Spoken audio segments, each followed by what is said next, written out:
Hello. Well, I hit the wrong button on the mouse.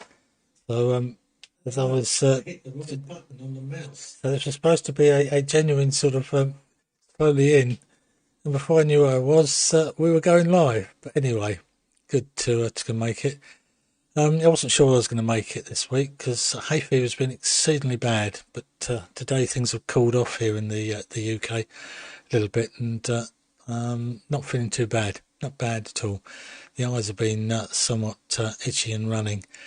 Yeah, I see there's quite a big. Let's have a look at who's on. Leon, which I guarantee he's there. Phil, I know's there. Brian, Benno, good to see you. Graham and Peter. And John G7JTT, I've added him to the end. He's hoping to make it.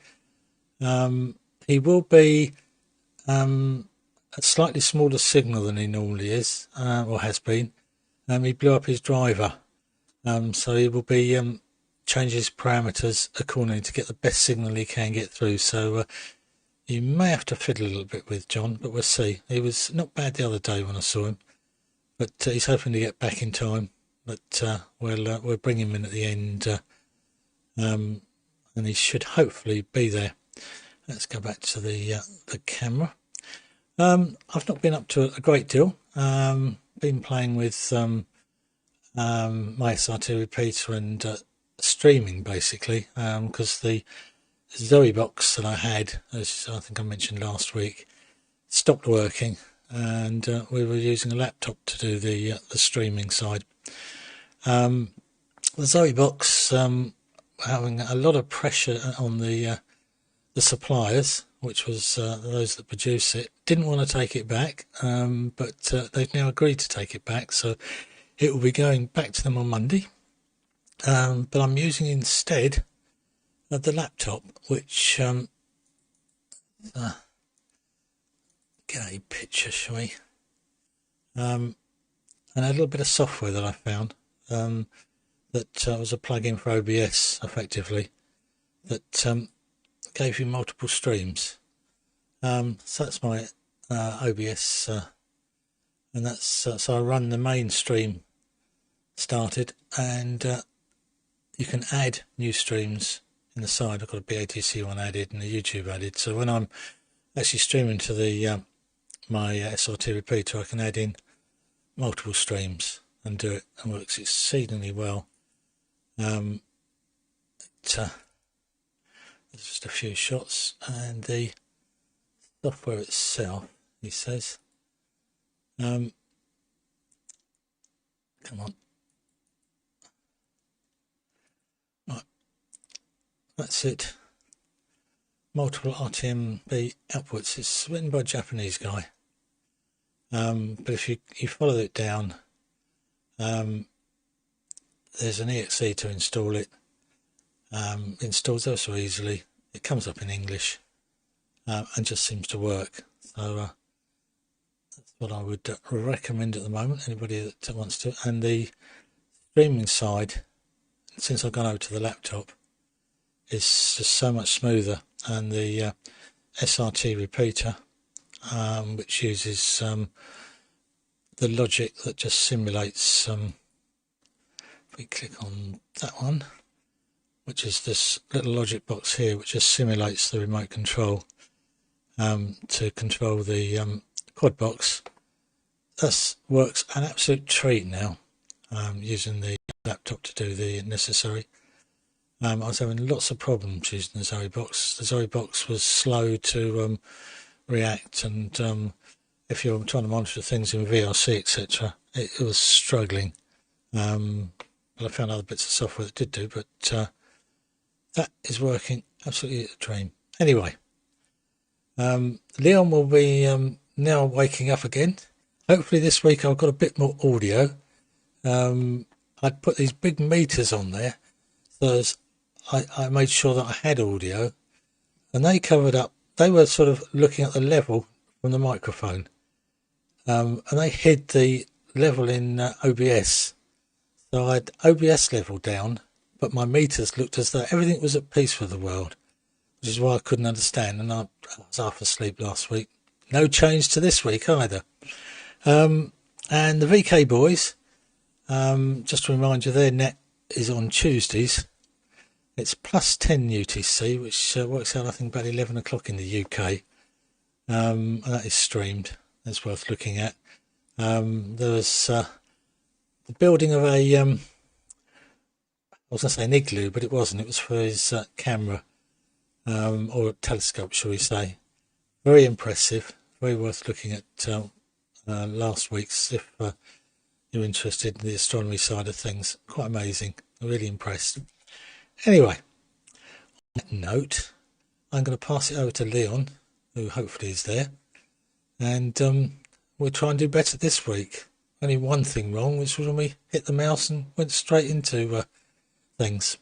So over to you, Leon. Test card, and it's all yours from GHKOE.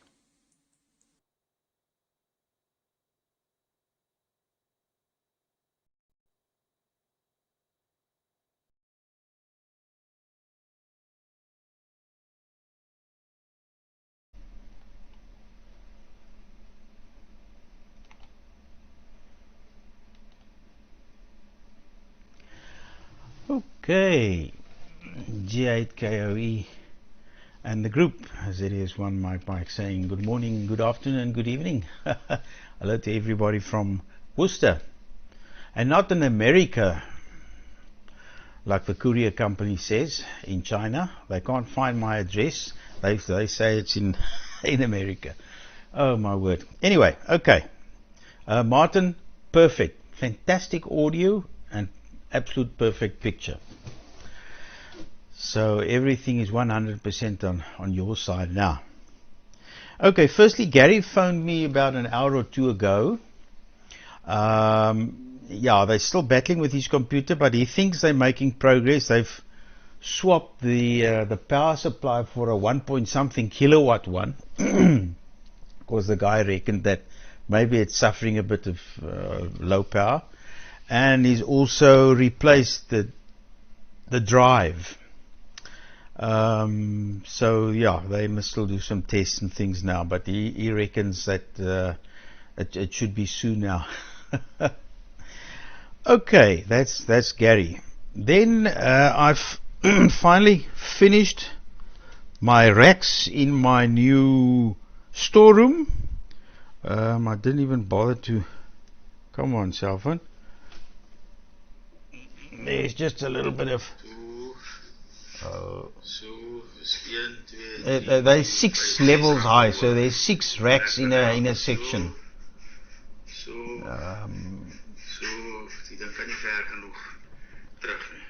So it's 24 shelves in total, which yeah, I think I'll have enough space for all my radio valves and my chemicals and things like that, so that I can free some of the shelves in the mechanical workshop for other things. There's my QO100 amplifier stuff that's been mounted there for quite some time, and we varnished them so that if there's some chemical leaking or something, at least you can clean it. Right, that's the shelves. Then I am, just get this out the way, I'm making good progress with my QO100 narrowband side budget transmit section. I've done some tests today. I had problems with the filters. You need okay, as exciter, I found the cheapest way to excite SSB off the shelf is an old CB set, a 27 meg CB set with SSB. I got one, right, so they are still available in the junkyards of people. So I got that. At the moment I was simulating with signal generators and so on. So I've got lots of mixes, different mixes, and I found this particular one works very, very well. It's a very fancy one. I'm using it in reverse, by the way. This comes from the Doppler systems, the Doppler receivers that I bought at work and stripped them. We don't do Doppler anymore. You've got GPS. So it's got on the right in the center, it's got local oscillator in, that is still the same. And then you have local oscillator bigger than RF at the top, or local oscillator smaller than RF at the bottom. I'm using the local oscillator smaller than RF, so that I input no there that's supposed to be IF. There I input the 27 megs. And here on the left hand side where it says RF in, there comes the RF out, and the isolate there I just terminate, and also the other IF port I also just terminate with 50 ohms, and it works beautifully. But okay, now you get the sum and you get the difference and you get all sorts of things with the attenuation of this fancy thing. But then I found that I do have the right filters, these ones. I've got some of these, and I've actually got other ones. So this is actually a duplexer. I'm only using the 1/2, but this gives me pure. I realign it for the exact frequency. It's about 2 or 3 megs wide, but you only get the wanted signal, and 50 dBs down either side there is still nothing. So yeah. And out of this lot I get about 0 dBm, which is the same as the output of a Pluto. So later tonight I'm going to put it on the satellite and see if I can at least get the carrier. And then a question. Are we allowed to use narrowband FM on the narrowband section, like 2 meter stuff, you know, so 70 centimeter? Are you allowed to use FM there, narrowband FM, or is it SSB only? Although I hear they use this JS8 or what, that rubbish on there as well, which is also a continuous carrier. But anyway, you people in the know can just tell me, please, are we allowed to use narrowband FM on the narrowband side of the satellite? Because that will open even more doors. So that's the story from this end here. So over to you there, Phil. M0PIT for the group ZS1MM.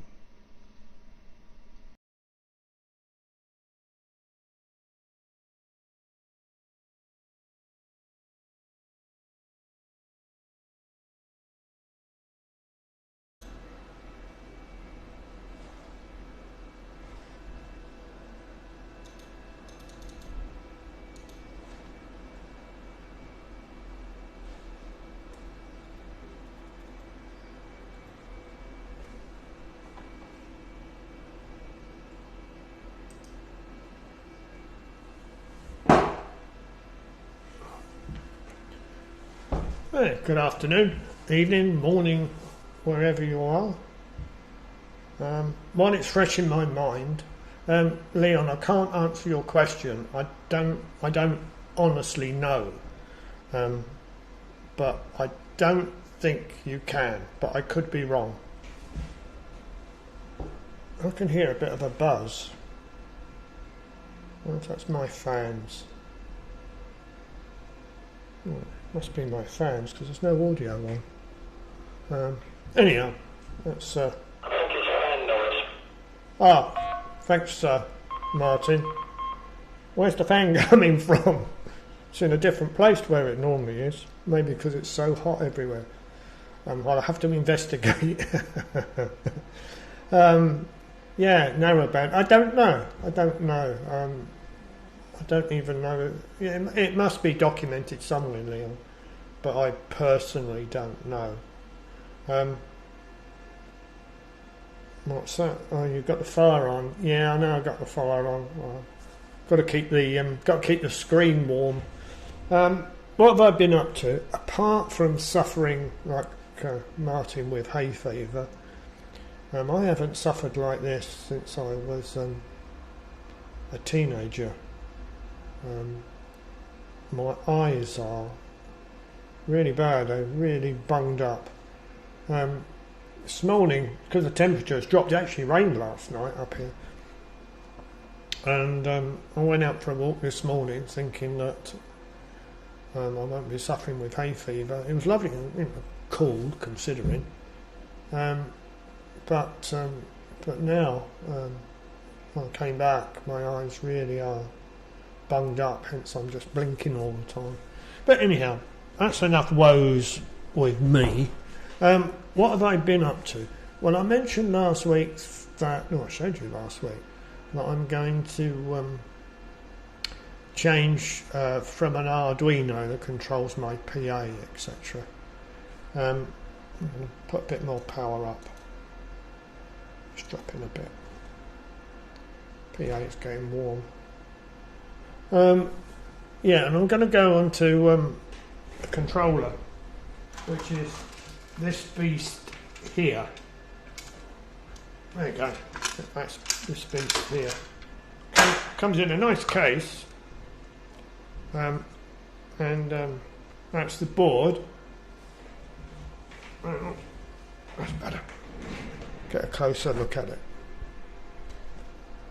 There we go. There is lots of nice inputs and outputs, etc. And I'm going to change the import the code that's on the Arduino onto this, because you program it with the Arduino IDE. And I've already started to do all the I/O stuff, and it actually works. It's quite straightforward, really. As you can see, there's a couple of LEDs on the output that flash every second. So that bit works, and then I was left with the final bit. Apart from putting all the different bits of code together, it was driving it via Ethernet, not by Wi-Fi but by Ethernet. And I downloaded the various, if you want, demo codes from their site, and I loaded them on, and I attempted to run them, and it just wouldn't work. Every time it kept telling me that it didn't.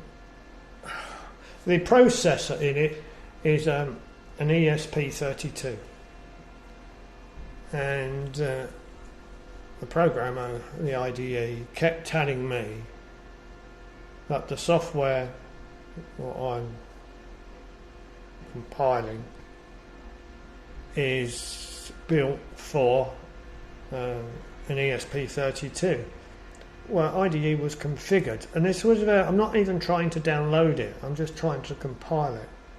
And every time I'd done it, it came up with this same damn error, that it wasn't ESP32 board. And you got a big range of them within the programmer, and I changed it, all different ones. And every time it said that I need to set it up for an ESP32. Because I'm running it under Linux, I thought, well, okay, let's run it under Windows. So this morning I loaded the IDE program on Windows. The latest version didn't work. I couldn't get that to work. But the previous version, I loaded that and that worked. And tried to do the same experiments on it, and I got the same error message. And what I did in the end was just to remove all the code, and all I compiled was the library for the Ethernet side. So it's just the library, and it was that, and it was coming up with the error. So the error is not the code, it's the blasted library, which I do not understand, because it's supposed to work. And I don't know if it's just something that I'm doing wrong with the library, or I'm choosing the wrong library, or what, I don't know. But I couldn't get the damn thing to work. So that's where I am now. So that needs a bit of thinking about. If I can use that library, it saves me a lot of work. But if I have to go back and use another library, then it's needs a bit more work on my part. And as I am no programmer, it's hard work. But anyhow, so that's really what I've been doing. I'm sitting here blinking like mad because my eyes are so bad. And the only other thing I've been doing is listening to the cricket, but I shall not I shall not mention any more about it. But I do enjoy cricket. In actual fact, rather than my walk this morning, there were 3 lads playing cricket. I suppose they must have been about, I don't know, about 11 or 12, something like that, and they're playing cricket. You don't see many people play cricket like you used to, not kids mucking about. Anyhow, I walked down there, this young kid, he bowled, and it was absolutely brilliant. It was the perfect, what's called a Yorker, and he bowled it between the bottom of the bat and the ground, and it took out the wicket. Oh, brilliant. He was only a young lad. Well, I don't know if it was a fluke or not, but yeah, I took my hat off to him. Oh, brilliant. Anyhow, right, that's enough of my waffle. Who's next? Brian. Brian's next. Right, so I'm going to hand over to you, Brian.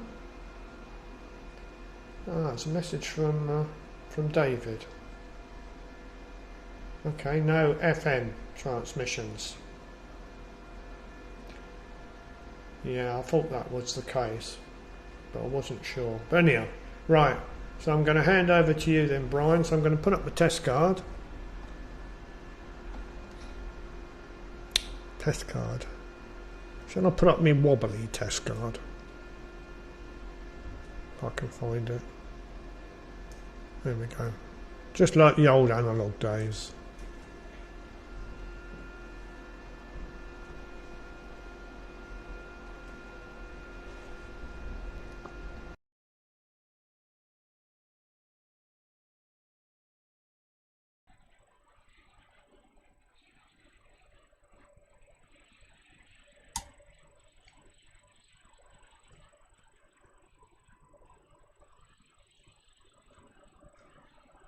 Have we got audio?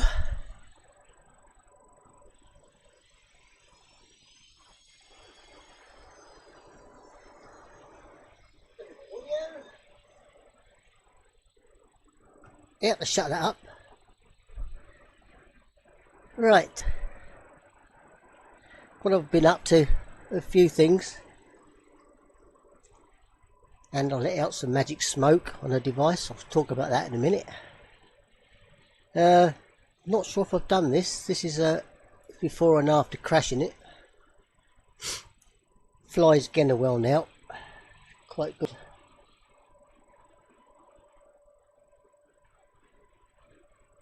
I think I've shown that before, not sure, but it doesn't zoom around the skies according to GPS and pulling out on a flat and zooming across the field. It's doing a ton 18, 118 mph. That's enough quick to fly. What else? I've now got this working. That's a P1 TKI module on the 23. There we go. That bit's built up. And boxed. I think there's a picture of the inside the box coming up. It's giving a good 65 watts on DATV, nearly 150 on the SSB. There you go, that's the insides. 2 regulators, one for fan control and bias PTT control for external control. And thirdly, a plea. There's my little hand cam. Here we go.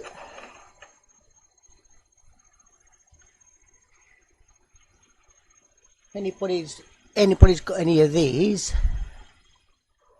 little 2372 watt PAs?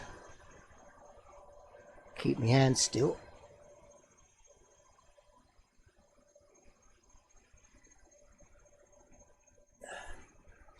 Pull away a bit. closing on that device, it let out magic smoke because I reversed the polarity, of course. So if anybody's got a similar type of device, can let me know what U1 is, because it's burnt the number off. As you can see, it takes 10 to 30 volts, and I only had 12 volts on it from the Shack Power Pack, but reversed, the magic smoke come out of it. So I'd like to try to replace that if anybody's got one. It'd be handy. That's about it from me. Gosh, I've not used this for such a while. I don't know where my cameras are. There we go. Oh dear. Anyway, yeah, I've not been on for a little while. I'm sorry, I've been flying, including doing the evenings, chucking them about. And because I've got a couple of brothers who go regularly, we regularly stop off for a beer or two, of course. So that's about it. I'll put up a test card and hand it round to our young friend Benno, PA3 FBX, and good morning, afternoon and evening all. Round to you, Benno, from G6HFS.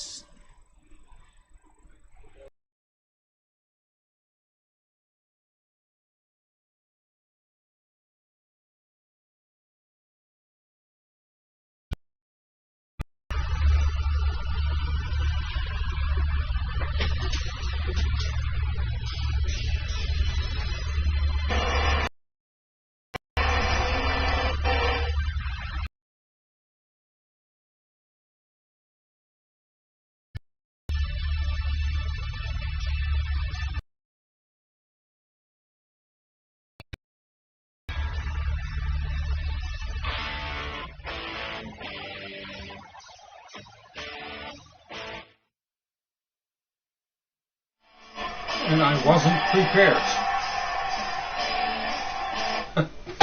I wasn't prepared, Brian. Good afternoon, all.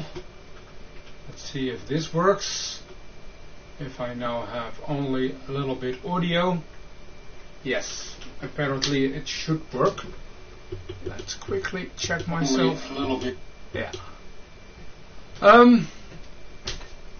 Hi guys. Been away from for a long time. From one activity to another.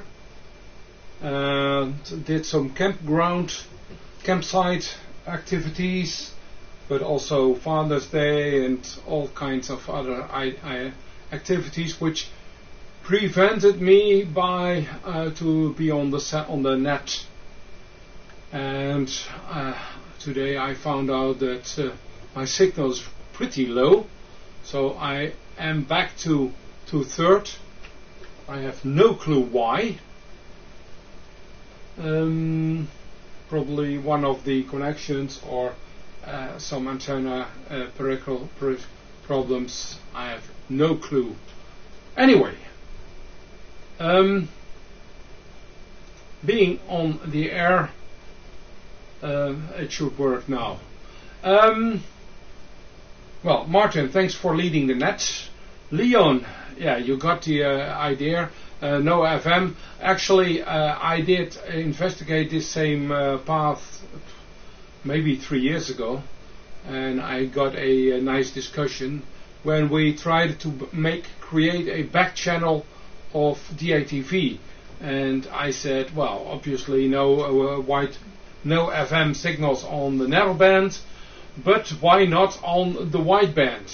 And why not get a channel on 333? You can make 10 FM channels or whatever. So why not make one of the 333 DATV channels a nice wideband FM, narrowband FM channel? No wide FM, because obviously then you have another issue, and you mainly would use that for music or something, and that's not allowed anyway. So I think would be nice to use a wideband FM, but no FM whatsoever. It's not allowed on the so only single site analog and DVB-S or DVB-T wideband. Only narrowband signals should be within the 2.7 something 3 kilosamples 3 kilohertz bandwidth, and that means no FM. That's according to the band plan, and also not for experiments. I actually tried to hide a FM signal inside a DVB-S signal, which you can see it on the scanner, but you can use it, but it also gets a lot of noise and very bad decoding on the DVB-S. So that's also not a good idea. So and I understand the excessive of power and bandwidth, but again on the wideband, 1 megabyte 1000 kilosamples signal on the wideband uses much more power density than a FM signal. So that's still a discussion, but no, it's not allowed, Leon. Okay, well, then what was I up to last week's? Well, I have done tons of work on Arduino, especially on a Wemos based ESP32, ESP 8266, and I struck problems with EEPROM usage, where I try to save some values I got from the Wi-Fi setup, and then I want to save them on an EEPROM, and on the ESP 8266 you have special issues, but there is a way, and it sure works. And then I found that I have maybe 10 values I want to save, and I can save 6 or 7 of them without any problem, and then 2 or 3 of them I cannot save at all, and I can't figure out why, and I'm circling in circles there, trying to get that working. But like I said, I was a lot of camping ground activities, and to give you a small impression, let's see if I can show you that. If I do this way, sorry, that's a little bit wrong music. So this is the entrance of the exhibition of the campsite, where we put our proud Veron flag together with the guy who did this, organizing this camp for over 25 years, and I took it over for another 20 years or so. So together we have 45 years of experience organizing this camp. So just to give you some impressions, they put up a nice 3-band beam, for which is, well, not of the main activities. This is one of the activities, fox hunting, and this was another activity.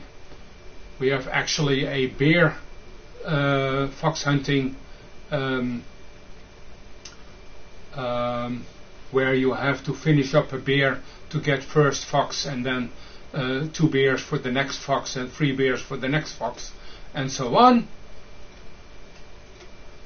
And now I am stuck. Why?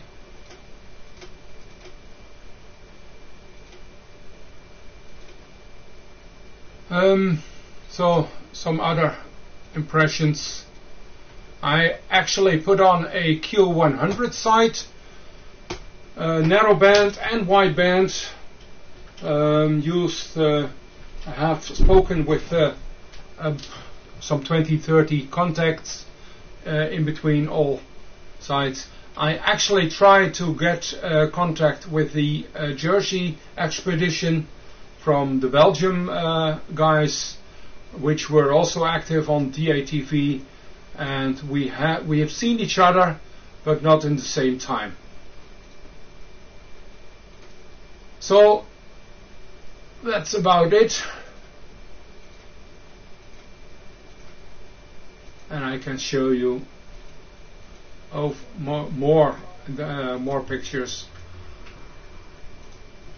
Some guy had a nice washing line, and they put it up 6 meters high in the sky, and nobody could dry their towels onto it. But it gives you a nice impression what we are doing during that camp.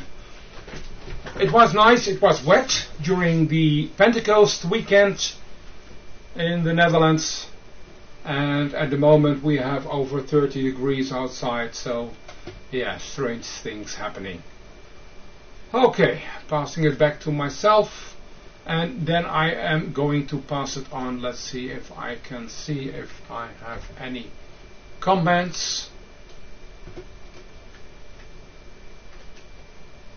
No, nothing. So passing it on to the next guy on the list, Graham. For me, only 1 over.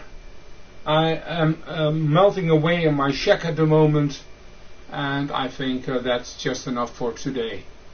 Graham, G3 Victor Kilo Victor, from Papa Alpha 3 Foxtrot Bravo X-Ray. Do I have a test card? Somewhere along the line I should have a test card.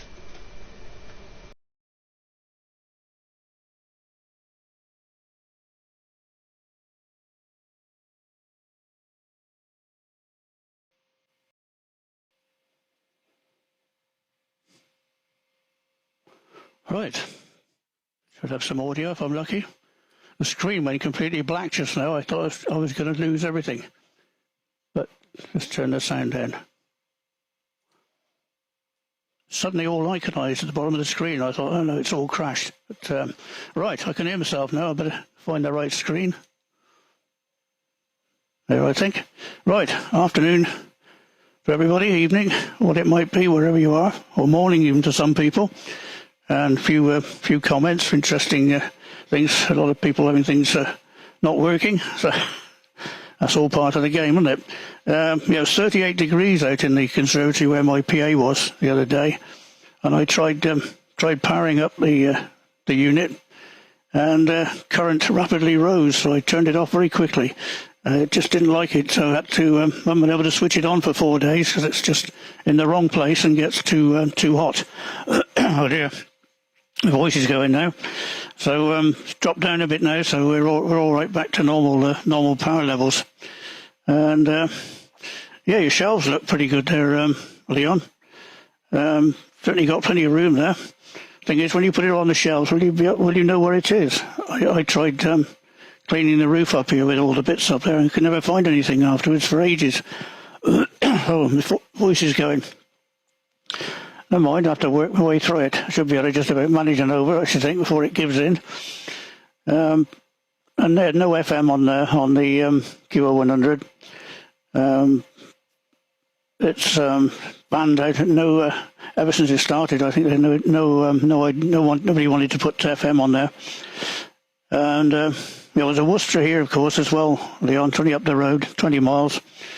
So Worcester's all over the place. I think there's one in Australia, and there's one in America, one where you are. I'm sure there's at least one more somewhere else.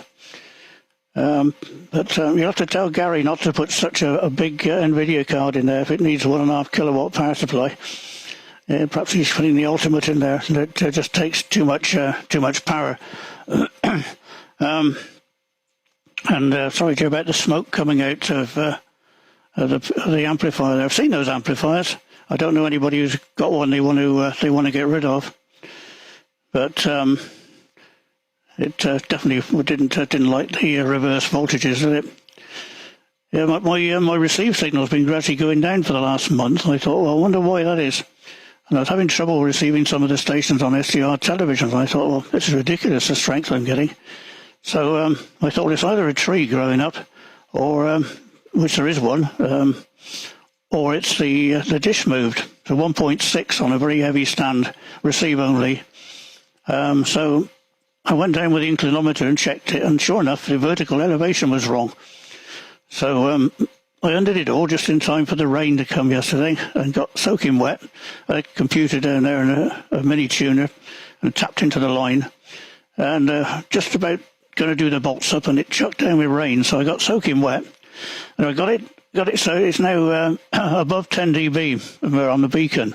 So it was gradually dropping down. It always was about 8, but 8 to 9, but it went down and down and down until it was about 6.5. So moved the elevation up, it came to about 10.2, so quickly did the bolts up and came back in the house absolutely soaking wet. Fortunately the computer was still alive, didn't get inside it. But so that's one job done. And what else have I been doing? Still playing around with SDR television. I haven't got it on the air. I'm trying version 3, but going back to it later on and having another fiddle. Every time I go and have a look at it, I find something else. So I'll get it on the air before long. What else have I got? Have a look. I've got the Cleve masts on there again at the moment, so I put an arrow on the end now so you can see where I am on the top left, just by the G. You put an arrow downwards. I'm on that little spot there, so I got a good view of the towers. What else I was going to mention, if I can find it. A while back, you may have seen it in the BATC. I had to go with Dave FRE, who's 30k away from me. He's on all the bands with all the modes and everything, right up to millimeters. And we had to go getting TV home to home between me and him, out the window, so as to speak. And we've done all bands except 2-way on 24G. I've done 1-way, but I didn't have a PA on. I still haven't got a PA on it, but I need to do that to complete 8 bands. I've got a. Well, look, we've got some pictures of some of the bands, all good strength, till we got to 24G, and then that was receiving that was quite difficult through the tree. So that's we switch me off for a minute if I can. That's 2. Well, you can see 2 meters, 70 sems, 9 sems, and 13 sems, and then there's that one, which is the other 4 bands, 6 sems, 3 sems, 23 sems, 24G. He had to go down the road because there was a tree in the way. So that's why it's got Tump. He went down to the Tump, which is a mile or so a couple of miles from his home, just to get out into the clear so he could see me. I was actually receiving through a window, through an open window. And he was transmitting at the other end before through an open window on most of the other bands. Although when I got to the middle bands, I got aerials up a tower. So that's the 6 bands. Some of the strengths we had were incredible. I expect to be at 30k, but even using low power. And when we opened the bandwidth up to as far as it could possibly go, and we were up on 10G or whatever, we really let it go, and it really worked quite well. So there's not many people to work on microwave TV around here, unfortunately. Let me switch myself back in again, if I can do it without crashing the... There we are, get rid of the background. What else have I been doing? Built a 60-watt PA for 2-meter TV. Give about 10 watts, that's 12 watts maybe 15, no, about 15 watts on TV. So I thought I'd build one of those before the Mitsubishi modules disappear, because they're all going out of manufacture. So I've got a couple of little ones I use as well. These are ones that produce about 4 or 5 watts. One on 77s and one on 2 meters. So that's what I was using when I was working, Dave, using one of these for transverters and then transverting the video up rather than generating it actually on the bands. 2 meters and 70, I generated it on the band straight off with a Pluto, but higher up I put it through transverters, and then it just goes through all the normal cabling, and there's all TR switched with the RF, so there's nothing to worry about. You just put 2 or 3 watts from one of these through it, and the whole lot you can turn a knob, and you can go on any band you like, which makes it a lot easier. Anyway, I better put it round, 'cause it's a big net. Let me get back to something that's better to look at than a die-cast box. I can get back to my other pictures. There we are. How about, there we are, North Leach High Street, which used to be the main road to London. Imagine all the lorries going through that. That's just above me on the Cotswolds. That was actually the main road. You imagine a high-tonnage vehicle coming through there, rumbling through all night. But it's bypassed now, thank goodness. Well, I don't think the place would fall down, probably, with the amount of traffic that goes through on the other road. Righto, who does it go to now? Goes to Peter, BZ Boy, I think, and then to John. So I think that was covered most things. You're some nice what's it, vans there, nice vehicles there, Benno. I think you excel with those in Europe, don't you? Because a lot of people move it from A to B. Over here, you have to hit the water if you're going to go any distance. But over there, you just keep going, don't you? If you've got somewhere to stay that's on wheels, it makes life a lot easier. So, right, I'll go back to a test card and put it over to Peter. I better get a drink. I think my voice is going to pack up. So, GW7BZY to take it, G3VKV going over to a test card.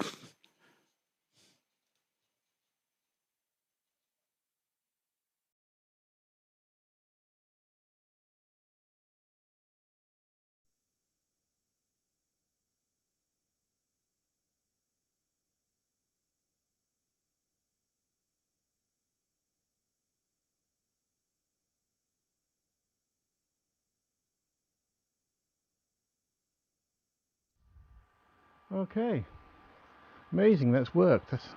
I'm quite shocked by that. I sort of turned my sound down. Well, meters as well. I've got 3 monitors now. One is my laptop, which is working receive, so hopefully somebody will tell me if I'm synchronized or fairly synchronized. So that would be good if it was. I'm sure Martin, I discovered, Martin, earlier that probably my earbuds were on Bluetooth, and that was conning me into thinking that I was lip synced, and I probably wasn't. But hopefully I am now. I don't know. But yeah, that's it. I've not done anything here. It's been very fascinating to listen to people there. Let's hope Martin can get on Mr. Inman. And is it Martin? Yeah, I can't remember now. But anyway, Leon. Racks. I thought you said rats. It sounded like rats to me. And I thought when you said have a look, I thought we were going to see some electronic rat device and a pile of dead bodies. So you got my attention there for a moment. It sounded interesting. But anyway, the racking looked pretty good as well. Cricket, M0PIT. Not something you would ever see in Wales. People don't play cricket generally. Maybe a little bit in school at this time of year, but just never outside of school. In reality, don't play much sport at all now. I suppose the same everywhere. But football, possibly. Occasionally see a push bike go past. Wobbly test card, yeah, I like that. I did indeed. That was really nice. I might make something on Blender that looks something similar. G6 HFS smoke. Oh, I nearly let the smoke out on my main PA this week. We had a terrible thunderstorm, so I unplugged everything, and I unplugged the coax to the 2013 7 PA, and I plugged everything in, felt quite happy, switched on, no signal. Had a play, turned the power up like you do, nothing. And then suddenly it hit me like a slap in the head. I'd forgotten to connect the PA output to the coax. So it's still working. I think that's testament to Jim's PA construction. It's still working, and it's not the first time. But I have a pile of those little amplifiers that you have there, which died on a regular basis. So they're quite easy to kill. And now I've got one of the whatever it is that I can't remember now. I've got a spare kit anyway. So if you're desperate in the future, I could maybe send you the kit, which has the filter in it, and the components. What else have I got? Benno, yeah, your camping thing, that looks fantastic. Great stuff. And I like the idea of the fox hunt, and going back for a beer. That sounds like my kind of event, definitely. We don't have anything like that here. I mean, I don't go camping. I bought a tow bar. I bought on the estate about 5 years ago, and I was going to tow it. I had also bought an off-road, a Honda CFR 250 Rally that I was going to go off-roading around Happy Valley, which is a very well-known off-road track around here in Wales, down the mountains, or through the mountains, Balloway. But the COVID came along, and it never happened. And then after, I think I felt a bit too old to be off-roading, and not bouncing as well as I might have done. So the motorbike's just gone, but the trailer never appeared, and the car is long gone. So or the estate. I had a Corolla estate, station wagon or sports station wagon or whatever they like to be called. But there we are. So that was my near miss with just letting the magic smoke out. I've let smoke out of many items because of the power supply roulette. So many power supplies, all having the same kind of connection, and plugging them in and then discovering that it isn't the right power supply. It's either putting too much voltage or negative voltage, and letting the smoke out. Quite a bit of equipment's gone that way, but nothing recently. I think now the manufacturers are sort of standardizing it a little more than they used to, and I can't work my mouse to go on the screen because it's a different computer. Anyway, with that, mildly interesting, maybe, I'll hand it round. And who am I handing it round to? I have no idea, but I will find out, just to sort of prolong the agony. G7 JTT from GW7BZY. Back to you, so over to you, sir. What we're going to do? We're going to do a fade.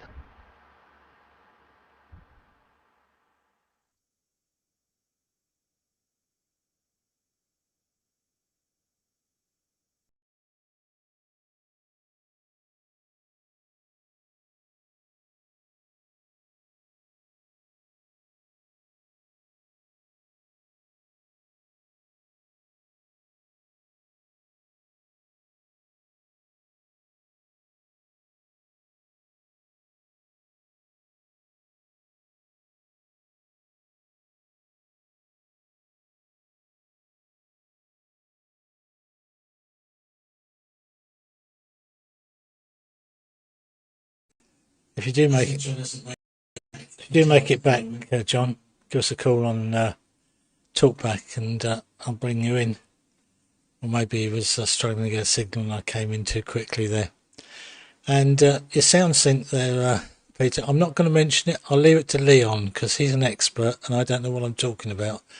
So I'll let him say what he thinks about your sound. What have I been up to else? The other thing I've been about to play with, which is nothing like Phil, but I'm going back to basics, which is trying to reprogram the an Uno up. So we've got a few things there, and we've got relays that are clicking and such like, but I don't know. I don't find it easy. So whether I end up with doing anything, that there isn't a need because everything's sort of working anyway.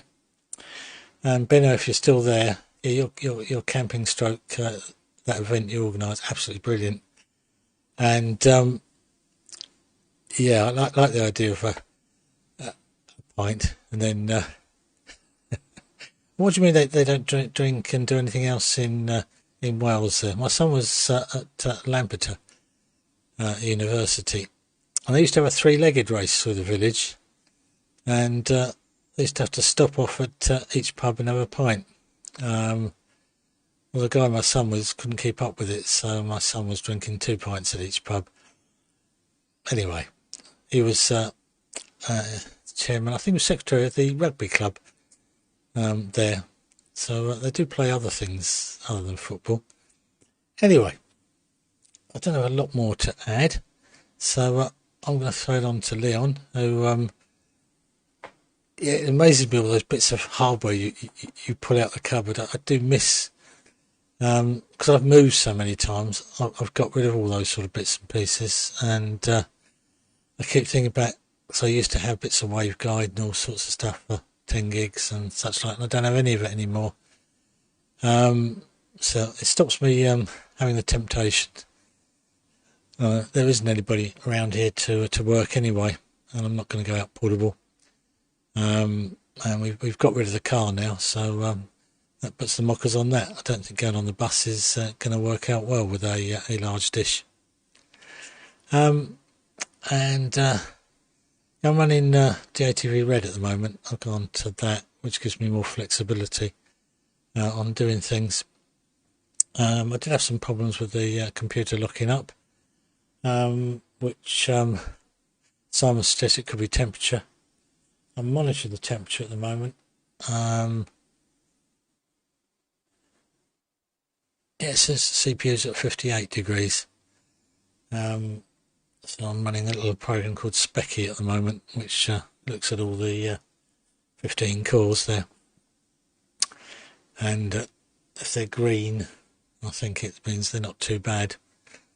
So we'll see how we go. But I would totally lock up the computer. So I'm praying it doesn't know now. And I was a bit slow in changing last time because DATV Red has this little screen that comes up and tells you you've been transmitting for 10 minutes. Unless you cancel that, you can't actually stop transmitting. So it's a nag screen, which is good in one way, but if you don't notice that it's there, you can't stop transmitting at that point. And yeah, I would have thought with Gary that he'd have just ordered a brand new machine from somewhere. That's what I'd have done. This playing around, I just don't understand it. But that's just me.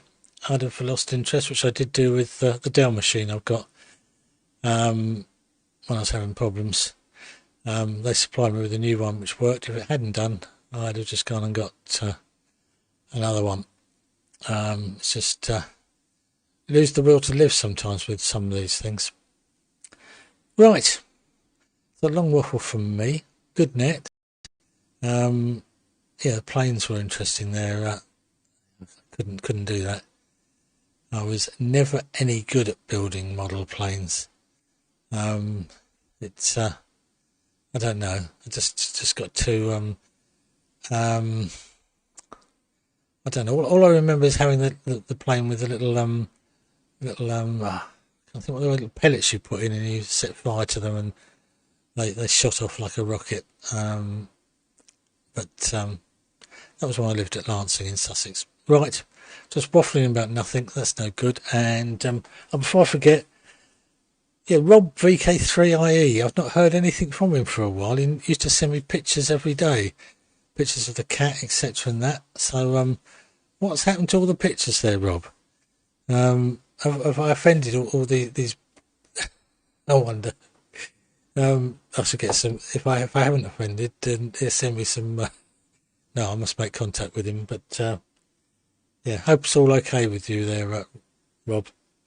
Right, not heard anything more from John, so we'll pass it on to you there, Leon. And if you do get back there, John, let us know, and we'll stick you in at the end.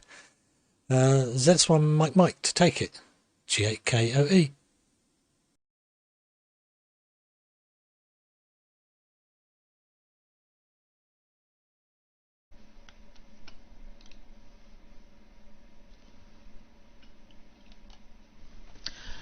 Okay, right, Martin, thanks.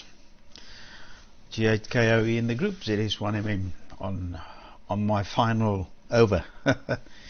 Okay, before I forget, Brian, the IC you're looking for is a Mike Papa 1584 Echo November. It's a little bucking regulator.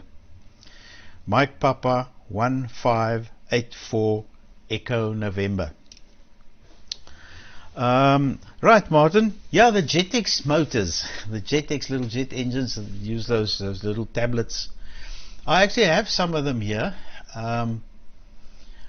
One of the chemist shops here in town closed down. It was a good old friend of mine, the owner. He was a chemist, Higu.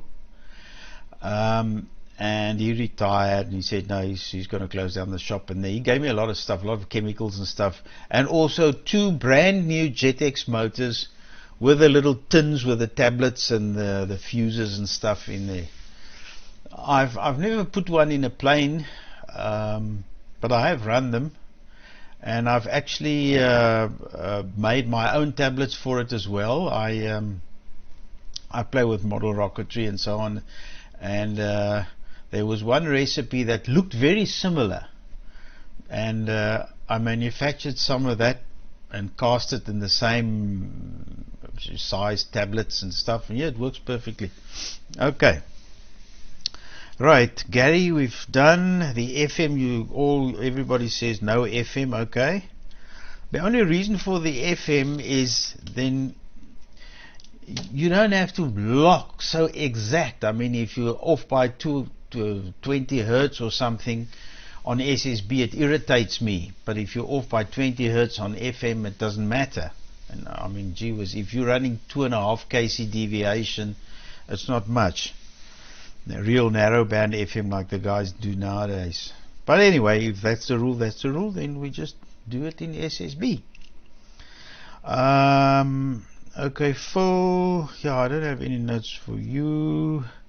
Brian, okay, the IC MP1584EN. Benno, yeah, that's a good idea. I've also thought of, we must have a back channel. Then we don't need all this all-star stuff and the internet and all that. It's all on the satellite.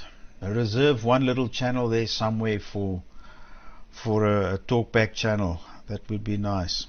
Very nice pictures there, Benno, of your camping, and gee whiz, yeah, the fox hunting always sounds so nice. When I was up in Division 6, that's now in the northern part of South Africa, in the Transvaal, it's got a different name now, don't ask me what it is, because they chopped it up into small chunks. There the guys used to do a little bit of fox hunting, but still on 160 meters. I think you do it on 2 meters nowadays, which obviously works much better. But yeah, nothing like that down here in the Cape. Okay, Graham. Yeah, okay. No. I've been for the last couple of months, the local Spar, the local grocery shop, they get their chocolates in a specific size box, and I'm collecting those boxes, and I'm going to put a nice label on it and stuff. I can get 11 of them side by side on one shelf and stack them 3 high, just over 3 high on it. So I can get 33 boxes on one shelf, and I've got 24 shelves. So then I can put a lot of stuff in there. So I got 4 this morning at the shop again, of the boxes. At the moment I've got, I think, about 50 odd, and I was aiming to get about 100 or so. But we're patient. They go through chocolates like nobody's business. So. Yeah, it's pointless having things in large boxes, because then it's a mixture of things, and you don't know where to look. But you have smaller boxes with just one type of thing, like valve sockets or what, a miniature triodes or whatever, The only things I'll have standing open is all my bottles of chemicals. The whole one wall is for my chemicals. It's 6 shelves because I've got a vast collection of chemicals with all my other hobbies and stuff, and I like the stuff to be clean, well packed and labeled, and on the shelves. So yeah, that was the main drive for getting that old workshop of mine, turning it into a store, just a store. No space for doing anything.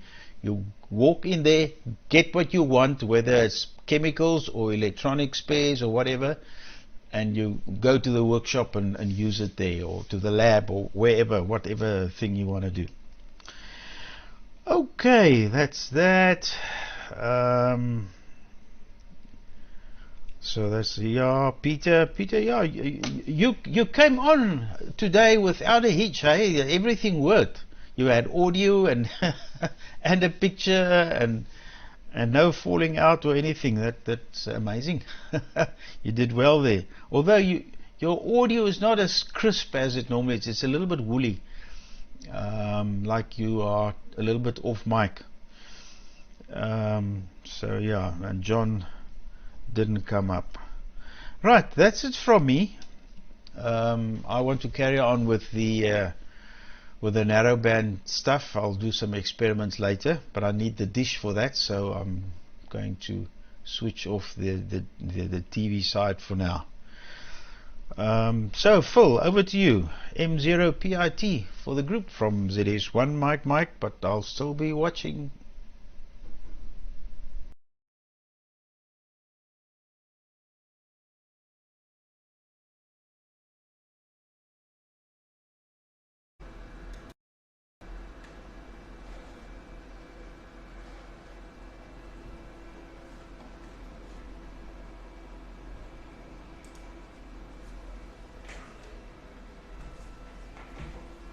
Thanks, Leon. Yeah, the old Jetex engines, yes. They do get hot, don't they? God almighty. I remember having one when I was a teenager. I had one of those. Boy, oh boy, did they get hot. And they produce quite a bit of frost as well. But yeah, memories. I'm talking about memories and airplanes, etc. I suppose I must have been, I don't know how old I was. I don't know, about 10ish, something like that. It was late 50s, early 60s, very early 60s. And where I used to live, the back of me was a big field, a cow field. And we as kids, we used to play over there. And one particular occasion, we were going over there. And there was a guy with a model biplane, remote control model biplane. Probably couldn't control it by very much, but anyhow, but it was remote control. And we went over there, were sort of walking along with him. Hey, mister, what are you doing? And he said, oh, I'm going to try my plane. Oh, so we followed him.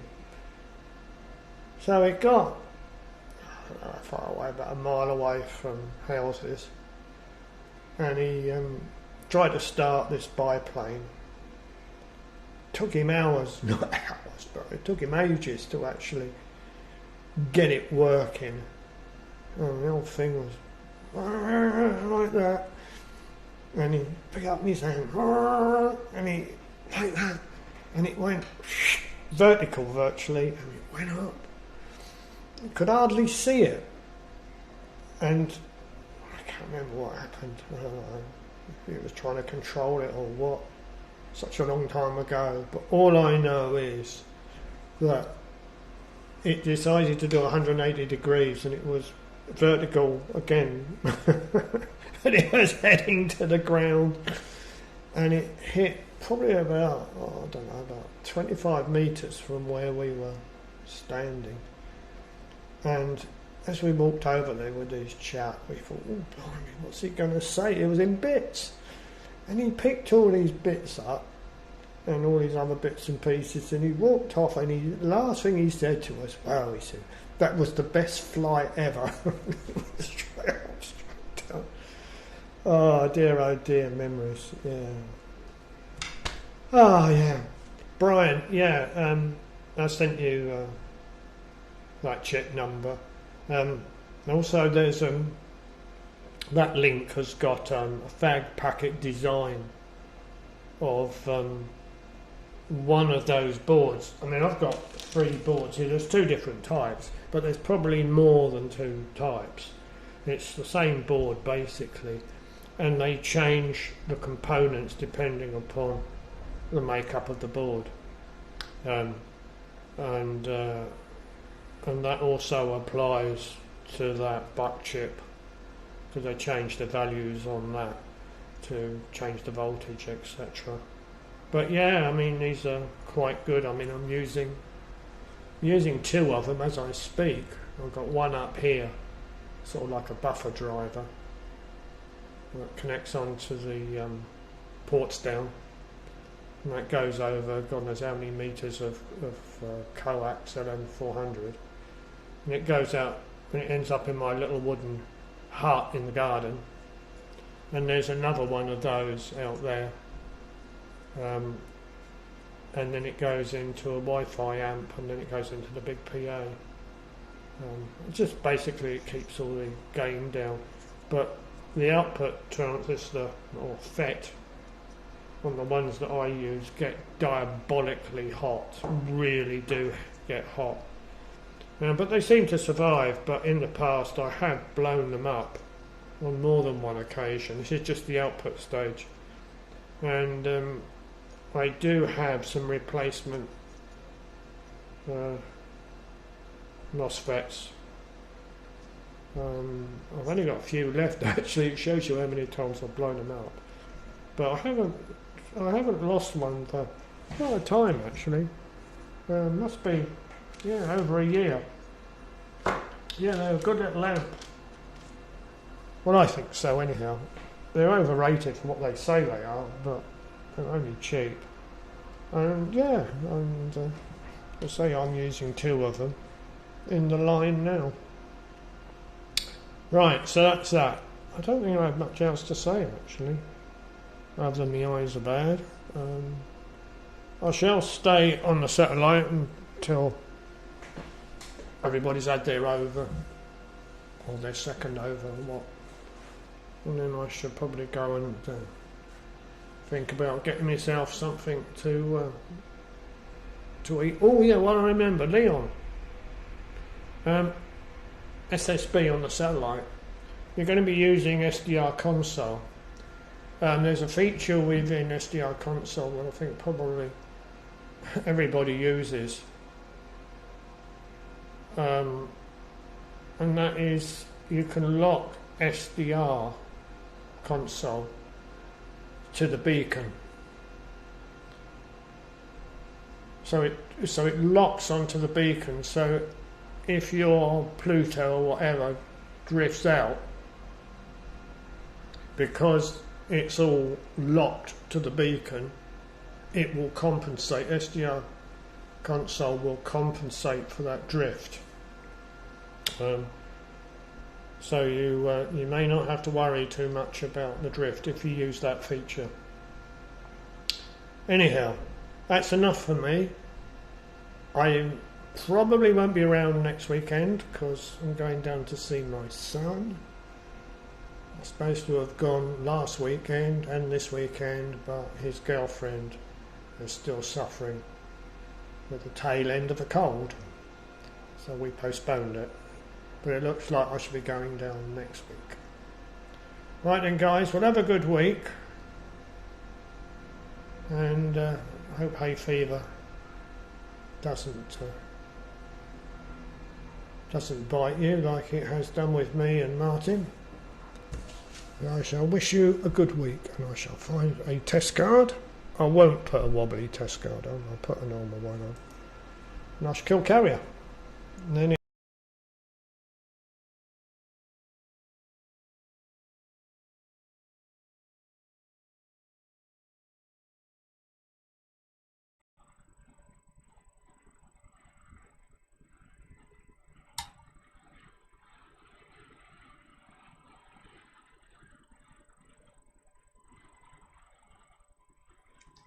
Whoa, that one nearly caught me out.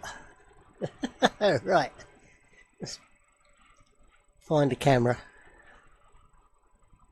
Whoa, that one nearly caught me out.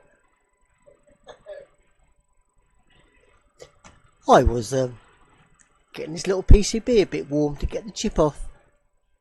It's one of those devices that's got the an earth pad you have to solder down on the bottom of it.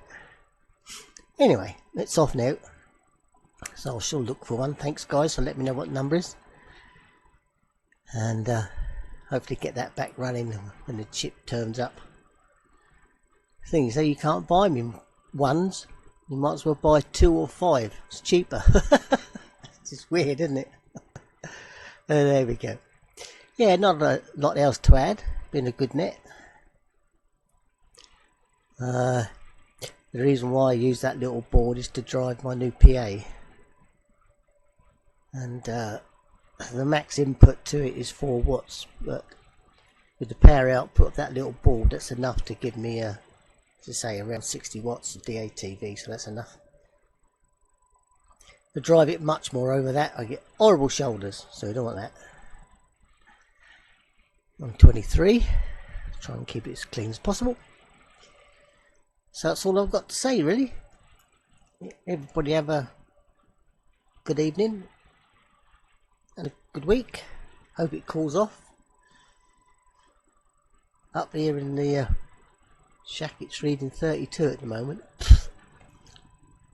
So I seen Benno was having a few beers at his expedition. Sounds like a good idea. I might go find one myself. So I'll add it round back to you, Benno, for your final over and say 7.3s from G6HFS, and back to you, Benno, PA3FBX from G6HFS. And the test card, and then back to you.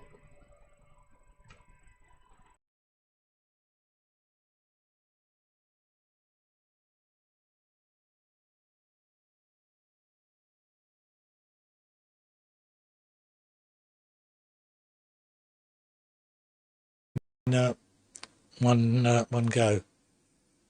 So let's make sure we go.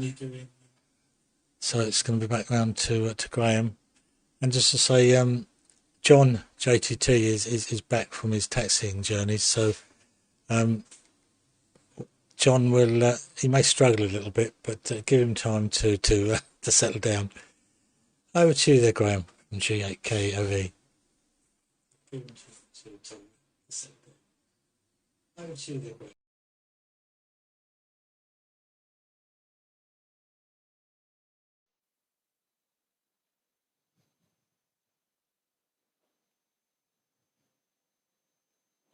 Right, G3VKV. Turn the volume down a bit before I confuse myself. There we are, I think. Right. Okay, everybody, I think I've got the order right here. I'll try John again in a minute. So let me get my picture back. Find everything. I'm back on the shack now. Put everything else up for a minute. It's a bit dark. The sun's moved around and it's shut the camera down. So I'll leave it as it is for the moment. I've got the TV running in the background on the beacon, and it's about as you say, about 1.2. I think it's Siggy, wouldn't it say 1.2, 1 to 1.2 dB less reading on that one than it is on the mini tuner. I've got a NADA wideband splitter on the input, splitting the two up to go to each one. So it's 18 gig NADA thingy, 1 gig to 18. We got that in line, so I can have the two running together. Although I've got two mini tuners, one's not doing anything at the moment. Yeah, I'm only on version. I've changed it up to version 3, and I changed it back again to 2 for a minute. So I'll be back on 3 again in the next minute. Now I've upgraded the dish, Simon, to get a bit more signal in. Getting a bit desperate when the dish was. I think the whole ground has heaved. Mind you, the dish has been there for 40 years. 35 years, I should think. It's got 3 girders holding it in, but they're not set in concrete. They've just been driven into the clay. I think the clay has actually contracted in the last few weeks and tipped the dish over, because it was definitely pointing down, not down towards the ground, obviously, but way out of the 25 degrees up in the air. and it's only got a 1.5 degree beam on it, so you haven't got to move it very far before everything disappears. Anyway, it's all right at the moment. I've done the bolts up. They're all stainless steel, so they're easy enough to undo and do up. It's on a massive, great big arrangement underneath. Not quite so big as my old Wise. It's not a 3 metre, it's a 1.6, but it's spun aluminium. And it's got a scalar feed on it. Prime focus it is. So, we'll go back to SDR3 when I got a few minutes and play around with it again. Now I've got the things boosted up a little bit. And as regards drift, I think you're going to have a few problems there, Leon.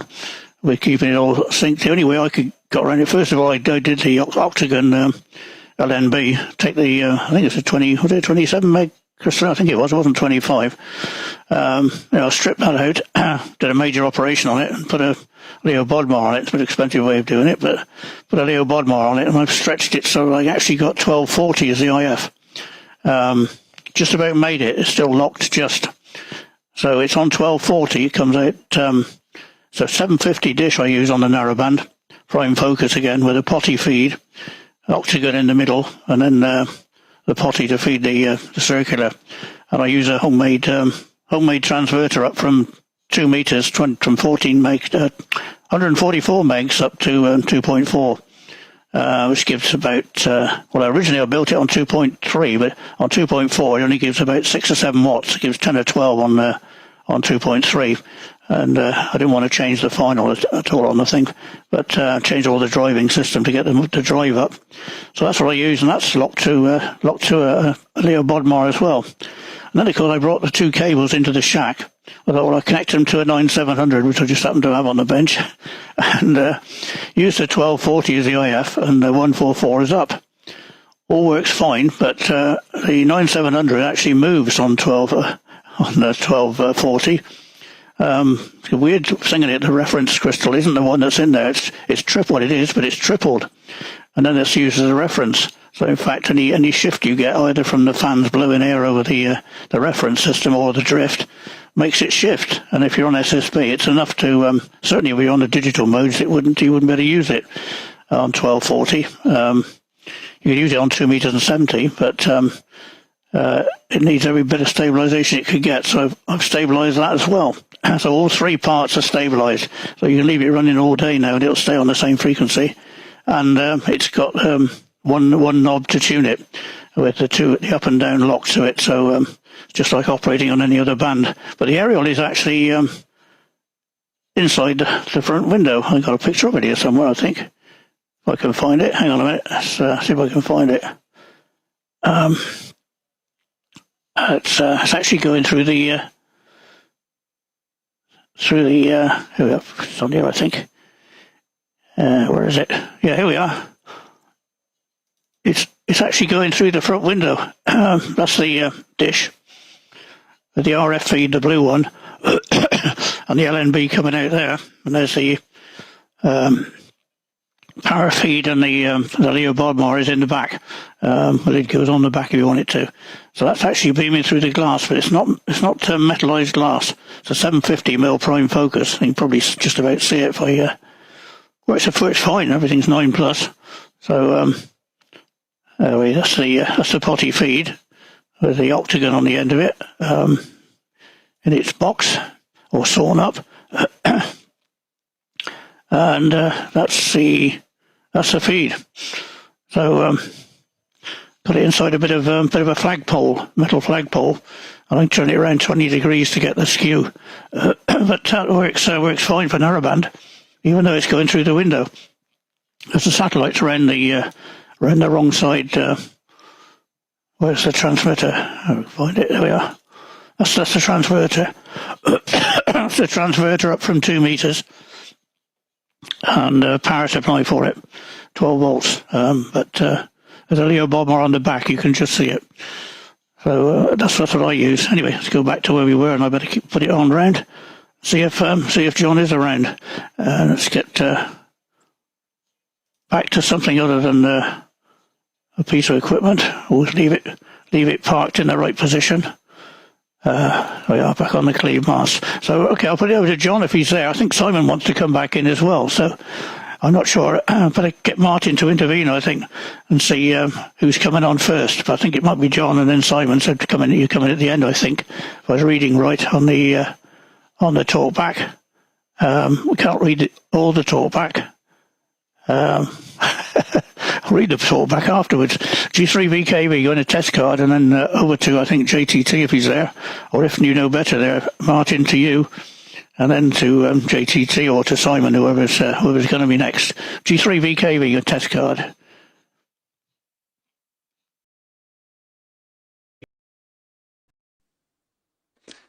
Yeah, I'm not sure whether Peter's still there. I'm not sure whether Peter's still there. Anyway, it should be Peter next, if he's still there. I don't think he's signed. So GW7BZY to take it. If he's not there, then it'll be John from G8KOE.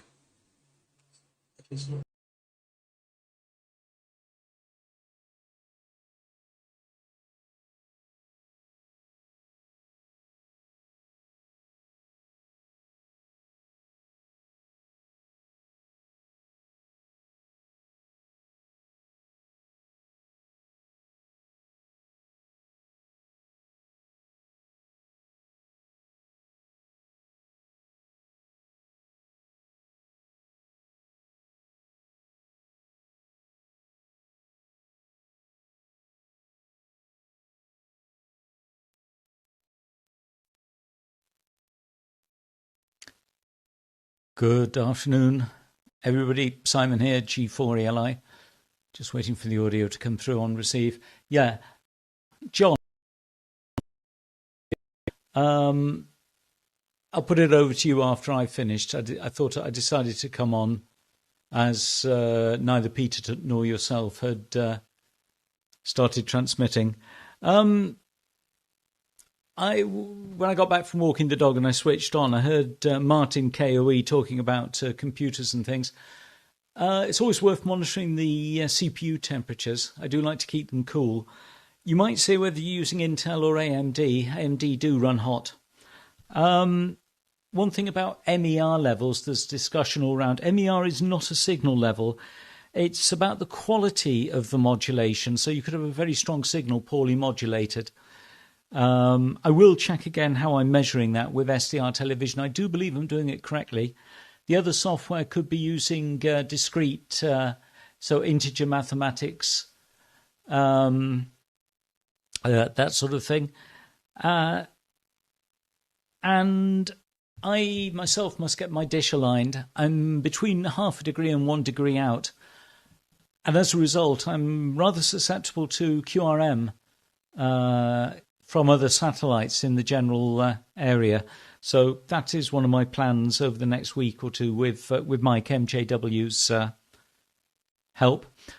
And just one general comment. This channel which is used, Martin's saying 58 degrees. That's warm. Now, although it's well within spec, 58 is warm.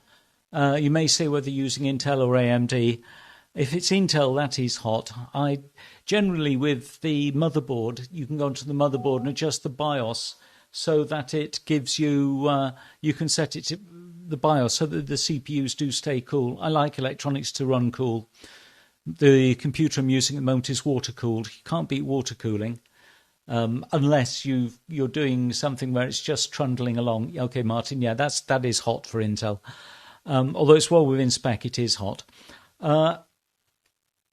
So I use water cooling on my development computer, but I do have another computer over there, which is I use as a general purpose computer, and that's got a big heatsink and fans on it, and it just trundles along.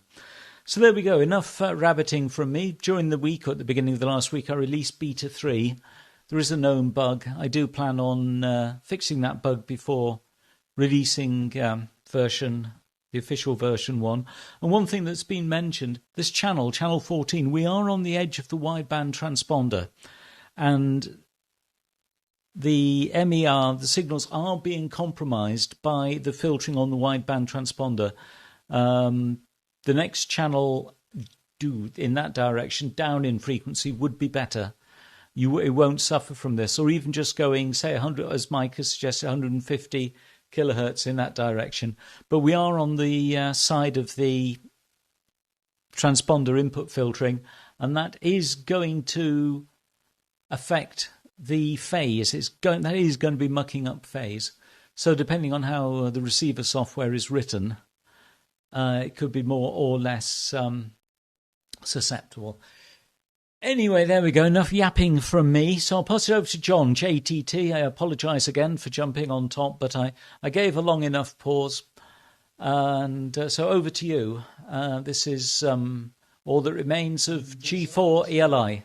This is All That Remains of G4.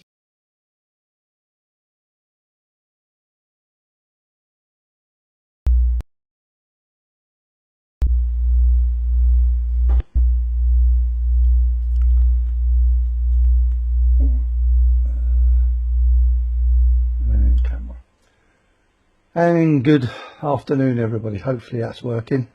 A few issues this end. I blew up the pre-driver, so I'm only using an FPS preamp device thing as a pre-driver at the moment. Not quite enough to get me up to the 1 milliwatt I need at the PA. So a bit more losses in the cable than first imagined. Anyway, been a long time since I've been on this net. So for those that don't know me, my name's John. Been on here since day because I was in Europe when it first switched on, but I landed and within 5 minutes of being home I was on here, and I don't think I left it for several years. Anyway, we're back again. So now from further up north in Lincoln, as I'm sure most of you are probably aware now, and yeah, loving it. It's definitely a good move moving up here, albeit that I still got a lot to do. A couple of things just that I sort of come halfway in the conversations of. FM on the narrowband, on the wideband rather, is absolutely frowned upon, obviously. There was talk in the very early days of using a little bit of space that was available to do it, but then we had an incidence of some pirates, I believe they were Russian pirates, that came on, a bit like they do with the SATCOM stuff. They discovered that there were some bits either side, and that's why the transponder is as wide as it is now. So we use the full width that we can possibly use, which means there's no space for them to hide, because they used to be just below the beacon and just off the top where we are now. So anyway, but that was a long time ago, and thankfully we've not really had any instances of things like that since, so it's been good.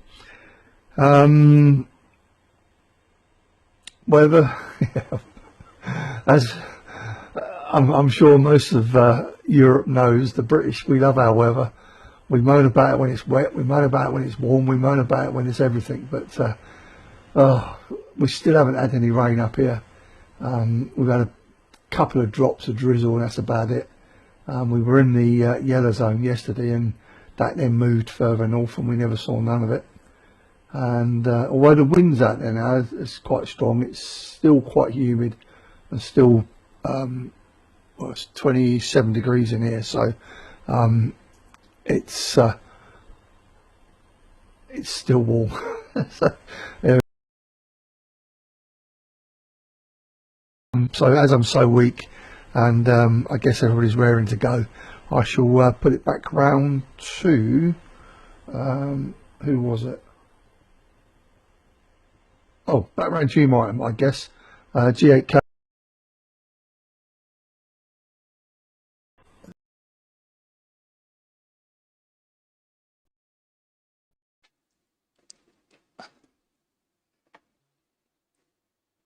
Yeah, G7JTT, G8KUE. You were in G7JTT on the ride, I think most of the time. You dropped out a couple of times. And if you're still there, Simon, yeah, it's an Intel Core i7 13700. I'm running the Specky app that you get and it's saying that the average temperature is 57, 58 degrees. It is a cool system. I've checked that the fans do kick in when they should do. It's a Dell system, by running the Dell utility that runs through all the different systems. You say things can be adjusted in the BIOS. Be interested in that. It's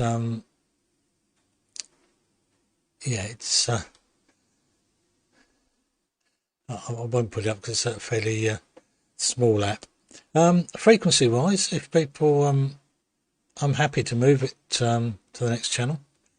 It started here, and all the nets seem to have started here, the BATC, etc. But if the feeling is that we should move it, then I don't know. I'm not on the chat side of things, the WhatsApp group, etc. So if you that are on that wish to sort of bring up the subject and see whether people are in favour or not, let me know, and I'll move it, or maybe I'll give it a try anyway. But probably people will be waiting down here. But we'll see how we go. Anyway, good net, and thanks for everybody for popping up. Thank you for the assignment, and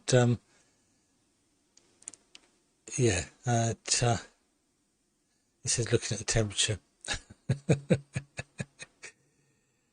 They all say it all shows it as green, which on this little app, but occasionally they're sort of on the verge, I think, whether it's a good app, a bad app, or whether there's a better one that I should be using. That's it for what it's worth. Monitoring, I wasn't going to show it, but apologies that it's relatively small. But that's it trundling away. Right, on that, I shall say 7-3 everybody. I'll close the net down. And thanks, John, for popping up. I can see he's moved up to the next channel. And he's looking very serious. And probably not listening to us down here. But he's done well. And look forward to him getting back up to his normal signal strength. So I'll put up a test card and say 7-3 all and close the net. But I shall be here for a while if anybody wishes to pop up. From Golf 8 Kilo Oscar Echo.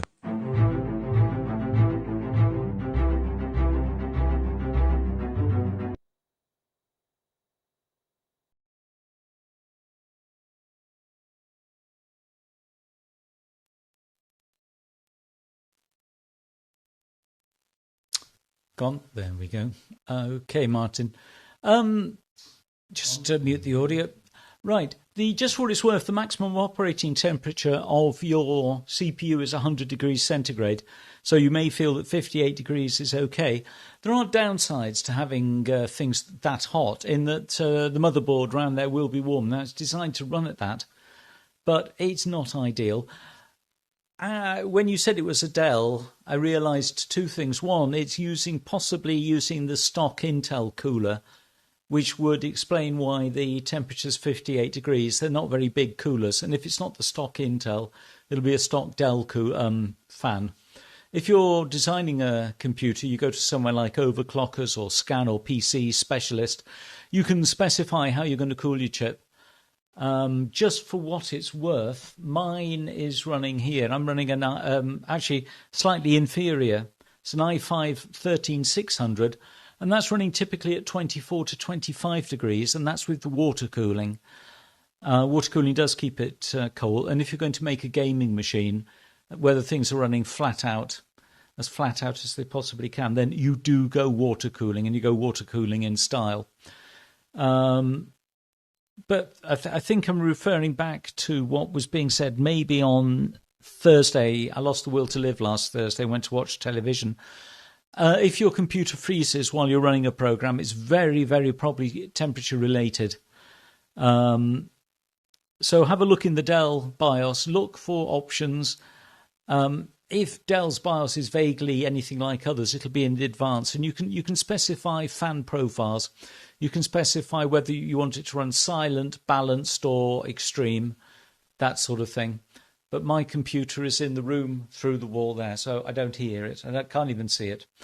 Enough rabbiting from me. Back to you if you want to say something, G4ELI.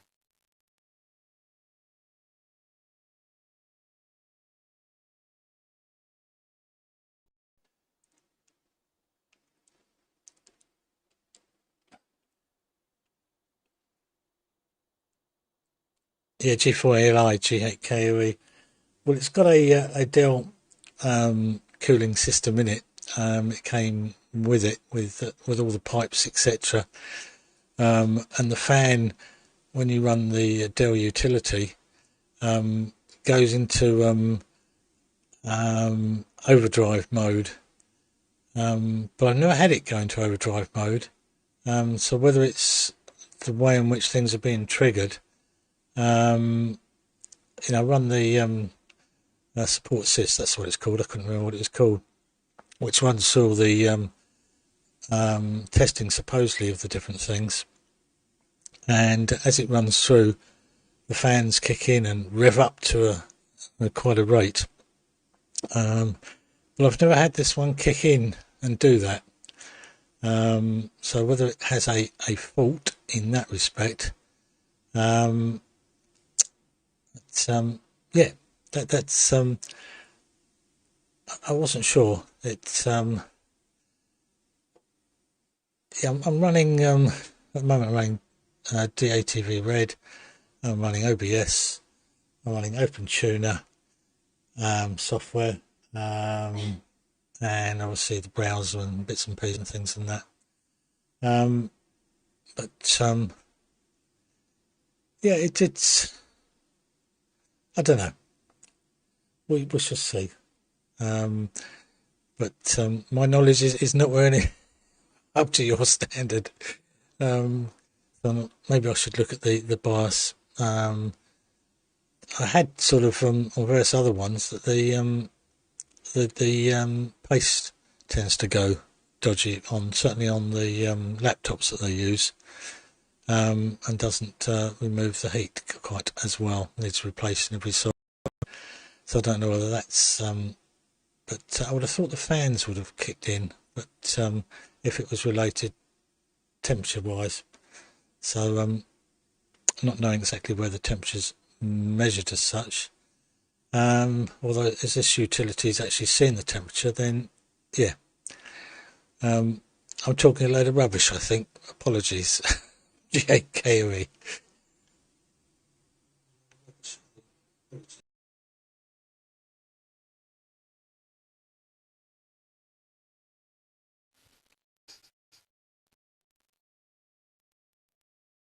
Yes, right, I'm there.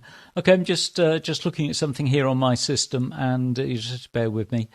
Dum diddly let's see, that's possibly not even the computer temperature, because you can generally get the temperature of every component, for example, all your solid-state devices.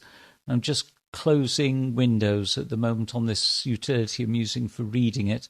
Right, the current temperature on my device is actually 42 degrees, which is a bit surprising, but that's because I changed something on the profile very recently. That's right, I changed something on the profile to run it into performance mode. So all in all, that temperature is not too hot. It really isn't too hot. There are lots of hardware monitoring bits of software out there, and you can look at the temperature of things like your solid-state devices, your solid-state disks, for example, the motherboard, all that sort of thing. Stop it. Guess what's come in down here? Okay, I won't hold you. I'm just going to, just bear with me, I'm just trying to reset something here, and can't read it properly. Here we go, clear the maximum and the minimum. But I mean, that is fine. The computer shouldn't freeze, though. They shouldn't just freeze. When they do, it does indicate temperature, but also it can be power if you've got too much connected on USB. But I wouldn't have thought that's the case. Okay, I'll maybe be on Thursday, but I'm tempted not to be on.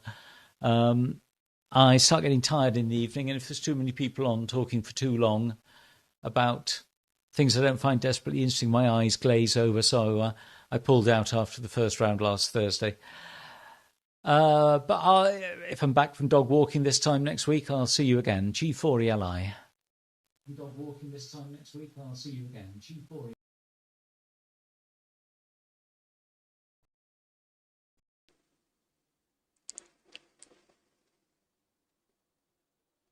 Yeah, G4ELI, G8KOE. Yeah, fine. I know exactly how you feel. Yeah, G4ELI. I think you need to get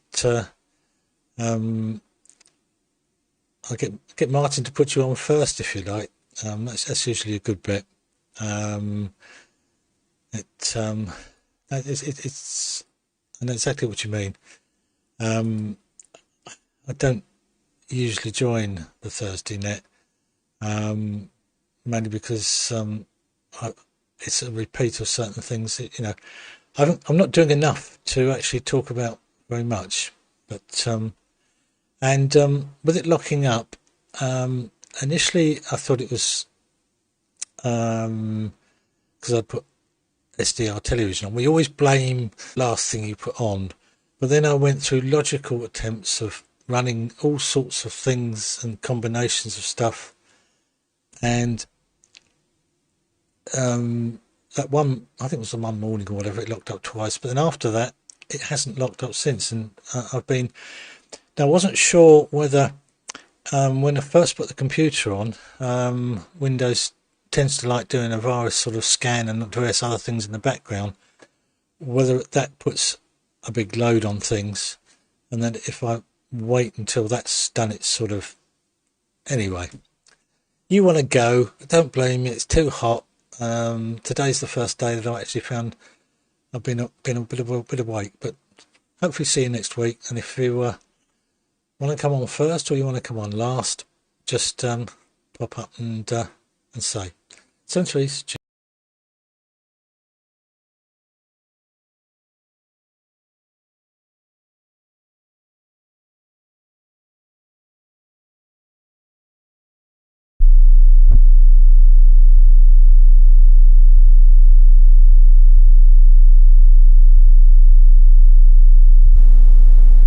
Thought I'd just say hello back from the round table, especially since I won't be on Thursday.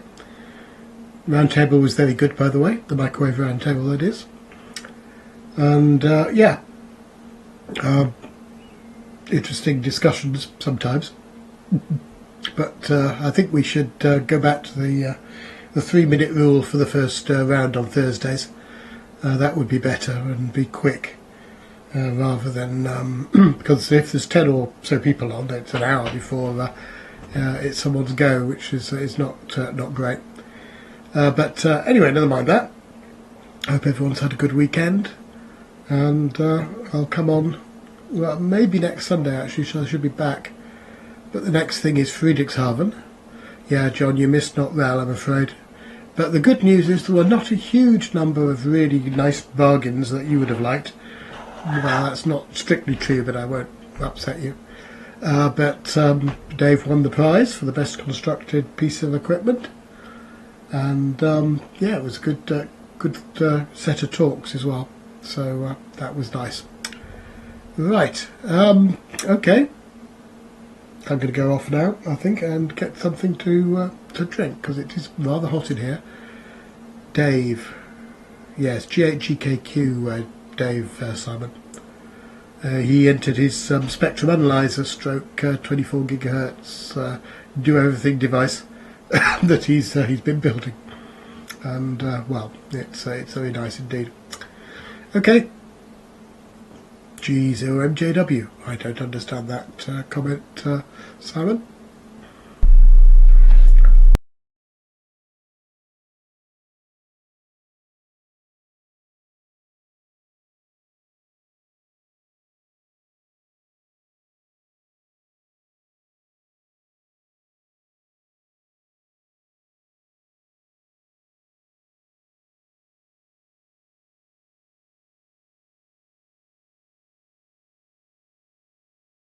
here we go. Here we go. Yeah, that was weird. Dodgy software. Blame the software. It's a total pile of... Right. Well, Mike, you said Dave won the construction contest, so I was suggesting it was he won for building a hen house. I mean, you didn't actually specify what the construction had to be. One thing about doing virus scans, solid state disks. If you're a gamer, you have cooling heat sinks on your solid state disks. Sometimes virus scans, if they're aggressive, that can be, of course, an issue. So if you're going to specify yourself a disk in the future, a computer in the future, there's never any harm in having cooling on your solid state drives. Now, very often that's actually on the motherboard. It's where the motherboard connects to them. That's the case with 2 out of the 3 I've got on this computer. The third one doesn't have any heat sinking on it. And that's something I'm going to do at some stage, is buy a heat sink to put onto it. But value for money, what we're paying these days, a few cents for a gigabyte, whereas I was paying £5,000 for a gigabyte over 30 years ago. So that's absolutely magnificent. Mike, I've got a few questions, whatever, so we can always hop down a channel in that direction if you want. But I'll put it over to you, John. You take it, but I can't copy you. You're too weak for me, I'm afraid. My dish is out of alignment. G4ELI.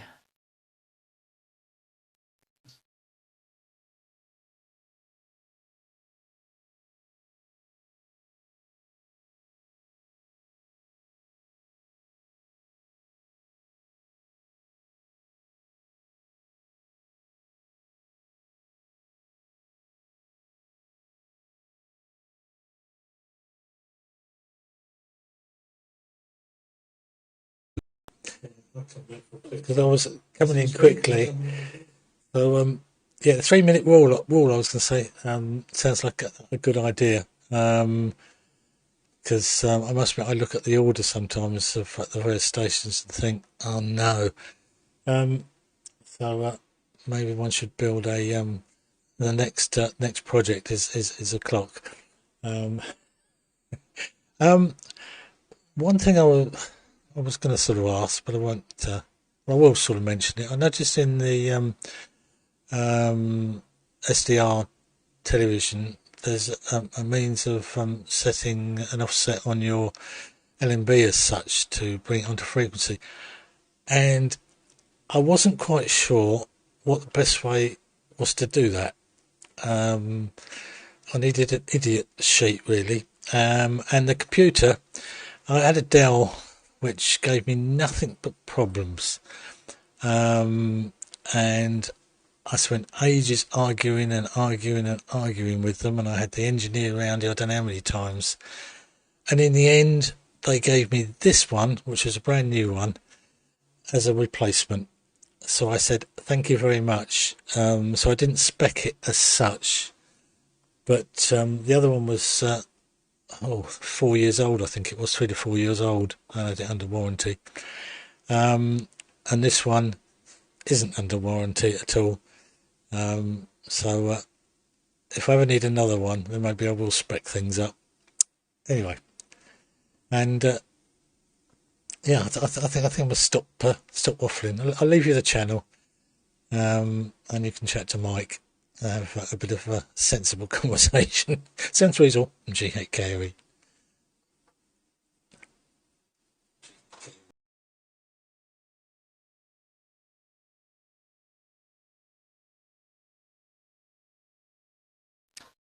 Who's a pretty boy? I am. Right. Just a couple of things. I don't like Dell. Who's a pretty boy? Switch off the audio. Hang on.